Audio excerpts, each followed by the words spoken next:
Welcome to When Nerds Learn to Fly.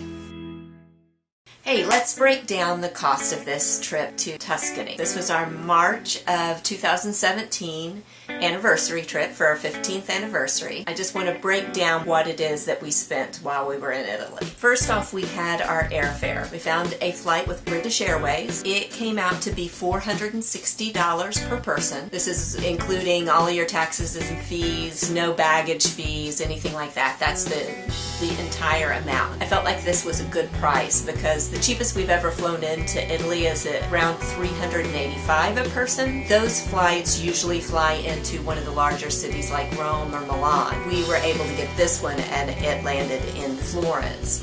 So, you know, and the money that you would have saved on a train getting from Rome to Florence or from another city to Florence, I think the extra money was well worth it. $460 round trip from the US to Italy, not bad. Now, there were some concessions that had to be made. This flight flew into London on the way there and had like a 12-hour layover. That was okay. We found a place to sleep and relax. And we were ready to hit the town when we hit Florence. That was a little bit of an inconvenience. And then on the way back, there was an even larger layover in Paris. But I rented a hotel room and figured have lunch in London, fly into Italy, have supper in Paris on our way back. You know, it was a threefer. Once we got to Florence, we had our rental car. We rented a car from Budget. I found a really good deal on one of the economy cars.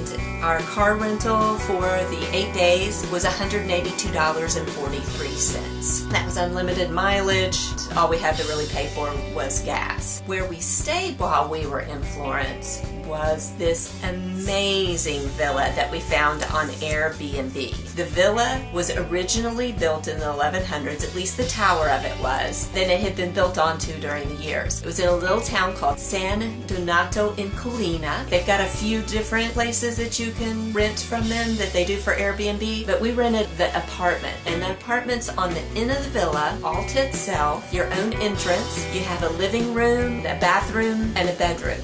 You have a kitchen, so we were able to do some local cooking, go to some of the local little shops, buy meat, buy produce, cook our own breakfasts and our dinners, and we could sit in our little apartment and watch this amazing sunset. The view from this place was fantastic. That was only $182.43 for the 8 nights, which I thought was fantastic and probably one of the best places we've ever stayed in Italy. There were other costs along the way. You know, obviously you've got food, you've got gas. We went to a winery. We had some wine shipped back home. We, of course, went out to eat. There were tickets for different museums and different places that we wanted to go to. And then on the way back, we had the hotel in Paris that we had to pay for, which was $58 for the one night in Paris. All in all, it came out to be $1,611.75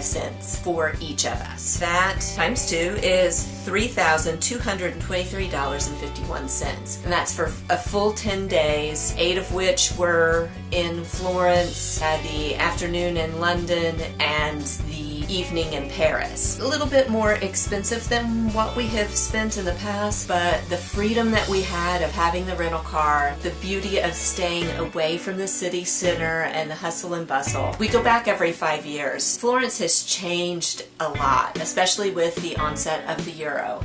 We have noticed that the Italian flavor has started to leave the cities and they've become more Western and more bland. This getting out into the country and getting away from the city really brought back that original flavor that we had experienced in the past with Italy. That feeling of a community, definitely worth it to be outside the city. As I go along these videos, I'll talk more about the different aspects of it, but that's the monetary breakdown of this fantastic trip through Tuscany and Florence and Italy on our 15-year anniversary.